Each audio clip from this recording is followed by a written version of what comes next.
Hello बच्चों, welcome to वैम्स academy. बच्चों, आज की इस वीडियो में मैं आपको पॉलिनोमियल के दो शानदार टॉपिक पढ़ाऊंगा। एक टॉपिक का नाम है वैल्यू ऑफ ए पॉलिनोमियल और दूसरा टॉपिक है जीरो ऑफ ए पॉलिनोमियल। और ये दोनों टॉपिक ना बच्चों पॉलिनोमियल की जान है। बस आपको एक काम करना है, आपको ना इस वीडियो को अंत तक देखना है, फिर देखिएगा आपके दोनों टॉपिक ना बहुत अच्छे समझ में आएंगे। तो चलिए बच्चों, शुरू करते हैं आज की क्लास।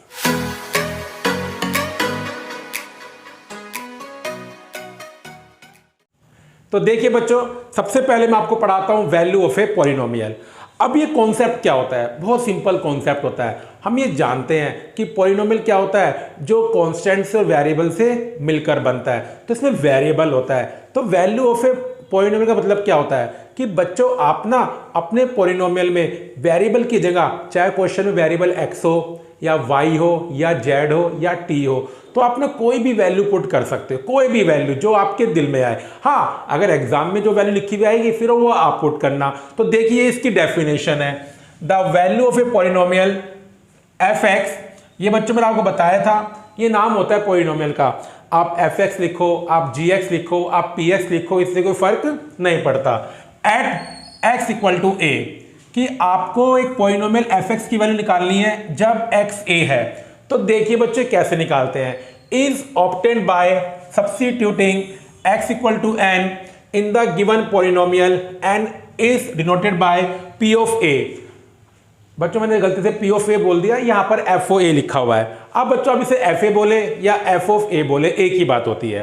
तो बस बच्चों आपको करना क्या होता है, जिस भी नंबर पर आपको पॉलिनोमियल की वैल्यू निकालनी है, सिर्फ आपको एक काम करना है, वेरिएबल की जगह उस नंबर को क्या करना है, सब्स्टिट्यूट करना है, जो कि डेफिनेशन में लिखा हुआ है। तो देखिए बच्चों, अब मैं आपको ना कुछ एग्जांपल करवाता हूं, उससे आपको ज्यादा क्लियर होगा। तो देखिए मैं आपको पहले एक एग्जांपल करवाता हूं। मानिए बच्चों, मैंने माना कि मेरा जो पॉलिनोमियल है वो है x square minus 3x plus 7। ठीक है बच्चों, अब कोई आपसे कहता है बच्चों कि यहां पर ना p ऑफ 1 निकालो। क्या निकालो? p ऑफ 1 या p1 बोल दीजिए। तो इसका मतलब क्या होता है बच्चों कि जहां जहां पॉलिनोमियल में वेरिएबल है, अब मेरे इस पॉलिनोमियल में वेरिएबल ना बच्चों x है, तो बस आपको एक काम करना है, जहां जहां x है आपको वहां 1 पुट करना है, बाकी सब चीजें सेम रहेंगी। जैसे देखिए x स्क्वायर है तो ये स्क्वायर सेम रहेगा, बस आपको x की जगह 1 पुट करना है। माइनस बिल्कुल सेम रहेगा, 3 बिल्कुल सेम रहेगा, फिर आपको x की जगह 1 पुट करना है और प्लस 7। 1 का स्क्वायर 1, 3 इंटू 1 3 प्लस 7, 7 प्लस 1 8 और 8 माइनस 3, आपका आंसर जो कितना आ गया, 5 आ गया। ये मतलब होता है वैल्यू ऑफ ए पॉलिनोमियल का, कि आप अपने पॉलिनोमियल में जिस भी नंबर पर आपको वैल्यू फाइंड करनी है, बस आपको एक काम करना है, वेरिएबल की जगह उस वैल्यू को पुट करना है। मैं आपको बच्चों एक एग्जांपल और देता हूं। जैसे मानिए बच्चों कोई आपसे बोलता है कि f of x equal to है एक्स स्क्वायर प्लस 4, कोई हमसे ये बोलता है, और फिर हमसे कहते हैं कि फाइंड f3/2, फाइंड f3/2। तो बस बच्चों आपको करना क्या है, जहां पर आपका वेरिएबल x है उसकी जगह आपको क्या पुट करना है, 3/2 पुट करना है। तो देखिए बच्चों, हमने यहाँ पर इसको पुट कर दिया। अब ये बन जाएगा 3 का स्क्वायर 9, 2 का स्क्वायर 4, अब यहां से 4 एलसीएम आएगा। तो देखो बच्चों आपका आंसर कितना आ जाएगा, 25/4 आ जाएगा। तो बच्चों ये मतलब होता है वैल्यू ऑफ ए पॉलिनोमियल का, कि बस जिस नंबर पर आपको पॉलिनोमियल की वैल्यू फाइंड करनी है, वेरिएबल की जगह आपको वो नंबर पुट करना है, बाकी कोई चेंज नहीं आता। अगर जो पावर है वो एज इट इज रहेगी, बीच में जो साइन है प्लस माइनस मल्टीप्लाई वो सेम रहेंगे, कोई भी अगर कांस्टेंट है वो भी सेम रहेगा, बस वेरिएबल की जगह आपको वैल्यू पुट करनी। अब देखिए बच्चों, आज की क्लास का दूसरा टॉपिक बहुत ही शानदार टॉपिक है। ये तो आप मानिए इतना काम आता है, बहुत ज्यादा काम आता है, जीरो ऑफ ए पॉलिनोमियल। अब बच्चों इसका मतलब क्या होता है, देखिए बच्चों मैंने आपको अभी यही बताया कि पॉलिनोमियल में आप कोई भी रियल नंबर पुट कर सकते हैं, और कैसे पुट करते हैं मैंने आपको यह भी बता दिया।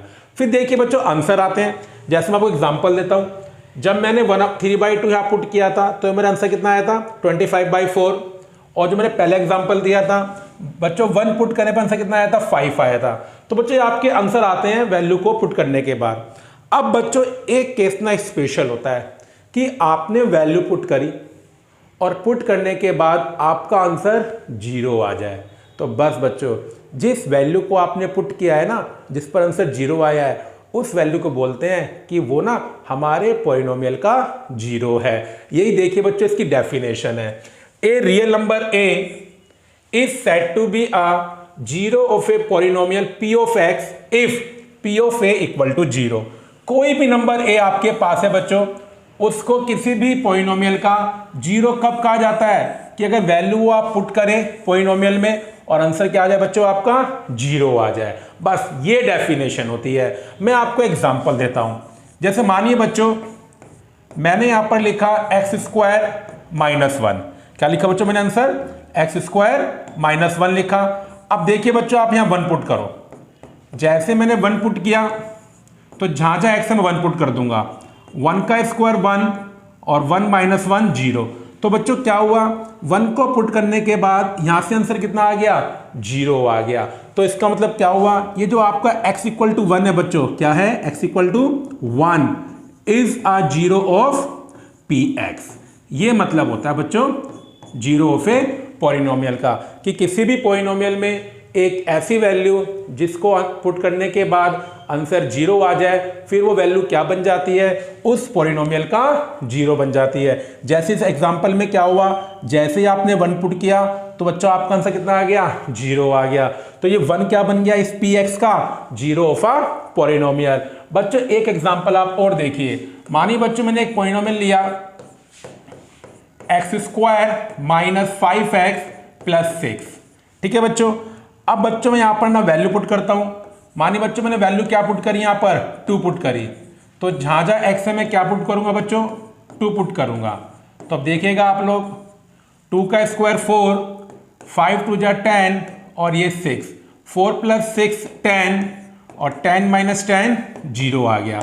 तो बच्चों इसका मतलब क्या हुआ कि भाई ये जो आपका 2 है, x = जो 2 है आपका, इज अ 0 ऑफ px, किसके, x² - 5x + 6। ये मतलब होता है बच्चों 0 ऑफ ए पॉलिनोमियल का। अब क्वेश्चन ये बनता है बच्चों, क्या इसका सिर्फ एक ही 0 है कि भाई हमने 1 पुट किया आंसर 0 आ गया, क्या कोई और वैल्यू भी ऐसी है जिसको आप यहां पर पुट करें तो आंसर 0 आ जाए? तो मैं बोलूंगा यस, -1, कि -1 का स्क्वायर भी कितना होता है, 1 होता है। 1 - 1 0 होता है। तो बच्चों यहां से ना क्वेश्चन अराइज होता है। अब वो क्वेश्चन क्या अराइज होता है कि किसी भी पॉलिनोमियल के ना कितने जीरोज होते हैं, मतलब ऐसी कितनी वैल्यूज है कि वो आप किसी पॉलिनोमियल में पुट करें और आपका आंसर क्या आ जाए, 0 आ जाए। तो देखिए बच्चों अब मैं आपको बताता हूं किसी भी पॉलिनोमियल में कितने जीरोज हो सकते हैं। अब बच्चों मैंने यहाँ पे 2 कॉलम बनाए, एक में लिखा नेम ऑफ पॉलिनोमियल और दूसरे में लिखा नंबर ऑफ रियल जीरोज। अब देखिए बच्चों मैंने आपको भी क्या बताया था कि कितने जीरोज होते हैं। एक्चुअली में क्या होता है बच्चों, जीरोज में और नंबर ऑफ रियल जीरोज में एक छोटा सा डिफरेंस होता है। हमने अभी तक जो नंबर सिस्टम पढ़ा है वो रियल नंबर तक पढ़ा है, तो अभी तक हम वैल्यू क्या पुट करते हैं, रियल वैल्यू पुट करते हैं। अभी आगे जाके पढ़ेंगे हम एक नंबर सिस्टम और होता है, लेकिन अब होगा क्या, क्योंकि मैंने अभी तक रियल नंबर पढ़ा है ना, तो इसलिए हम क्या बोलते हैं, नंबर ऑफ रियल जीरोज बोलते हैं बच्चों। तो नंबर ऑफ जीरोज और नंबर ऑफ रियल जीरोज में बच्चों क्या होता है, डिफरेंस होता है। लेकिन हम किसकी स्टडी करते हैं, नंबर ऑफ रियल जीरोज की। तो देखिए बच्चों पहला पॉलिनोमियल कांस्टेंट पॉलिनोमियल बच्चों जिसकी डिग्री 0 होती है, जिसमें सिर्फ एक कांस्टेंट होता है, जैसे px = 3। अब देखिए बच्चों अगर px = 3 है, इसमें आप x की वैल्यू चाहे कुछ ही पुट करो हमेशा 3 आएगा, कभी 0 नहीं आएगा। तो इसका मतलब क्या हुआ बच्चों कि कांस्टेंट पॉलिनोमियल में एक भी रियल 0 नहीं होता है, क्योंकि इसमें आंसर कभी 0 आ ही नहीं सकता। लीनियर पॉलिनोमियल एक ऐसा पॉलिनोमियल जिसकी डिग्री 1 होती है, जैसे fx = x - 3। अब बच्चों आप खुद सोचिए fx = x - 3, इसमें जैसे आप x की जगह 3 पुट करेंगे तो 3 - 3 0 बन जाएगा। अब 3 के अलावा और कोई वैल्यू ऐसी नहीं है कि जिसे आप पुट करें और आंसर 0 आ जाए। तो बच्चों इसका मतलब क्या हुआ, लीनियर पॉलिनोमियल के जो नंबर ऑफ रियल जीरोस होते हैं बच्चों वो 1 होता है। क्या होता है बच्चों, 1 होता है। अब क्वाड्रेटिक पॉलिनोमियल। अब बच्चों आप ये सोच रहे होंगे कि पॉलिनोमियल की जितनी डिग्री होती है उसके नंबर ऑफ रियल जीरोस भी उतने ही होते हैं, लेकिन बच्चों क्वाड्रेटिक में ना ये बात थोड़ी सी फेल हो जाती है। आप ये नहीं बोल सकते हैं क्वाड्रेटिक की डिग्री 2 होती है तो उसकी जीरो एग्जैक्टली 2 ही होते हैं। बच्चों एक्चुअली रूल क्या होता है, जितनी डिग्री होती है रियल जीरोस या तो डिग्री के इक्वल हो सकते हैं या डिग्री से कम हो सकते हैं, इसलिए यहां पर हम एक वर्ड यूज करते हैं एट मोस्ट। क्या यूज करते हैं, एट मोस्ट। हाँ, अब ये रूल कंफर्म होता है जितनी एक पॉलिनोमियल की डिग्री होती है उसके number of zeros at most उतने ही हो सकते हैं। जैसे क्वाड्रेटिक पॉलिनोमियल की डिग्री 2 है तो इसके जीरोस एट मोस्ट 2 ही हो सकते हैं। दैट मीन्स या तो इसके जीरोस 2 हो सकते हैं या 1 हो सकता है रियल जीरो, या हो सकता है 1 भी ना हो, लेकिन 2 से ज्यादा नहीं हो सकते। सेम कहानी क्यूबिक की होती है। क्यूबिक की डिग्री 3 होती है तो इसके नंबर ऑफ रियल जीरोस बच्चों कितने बनेंगे, एट मोस्ट 3 बनेंगे। इसका मतलब क्या हुआ, क्यूबिक पॉलिनोमियल के जो नंबर ऑफ रियल जीरोस हैं 0 भी हो सकते हैं, 1 भी हो सकता है, 2 भी हो सकते हैं और 3 भी हो सकते हैं, लेकिन 3 से ज्यादा नहीं हो सकते, 3 या 3 से कम हो सकते हैं। क्वाड्रेटिक पॉलिनोमियल इसकी डिग्री 4 होती है तो इसके नंबर ऑफ रियल जीरोस कितने बनेंगे बच्चों, एट मोस्ट 4 बनेंगे। मतलब 4 से ज्यादा नहीं हो सकते, 4 या 4 से कम हो सकते हैं। अब बच्चों ये स्पेशल पॉलिनोमियल है, जीरो पॉलिनोमियल। सुनिए बच्चों, जीरो पॉलिनोमियल का मतलब क्या होता है, जब आपका कांस्टेंट 0 के इक्वल होता है। बच्चों इसमें आप 1 पुट करो तब भी आंसर 0 आएगा, आप बच्चों 2 पुट करो तब भी आंसर 0 आएगा, आप चाहे -1 पुट करो तब भी आंसर कितना आएगा, 0 आएगा। जैसे जैसे आप रियल नंबर पुट करते रहोगे आंसर 0 आते रहेंगे।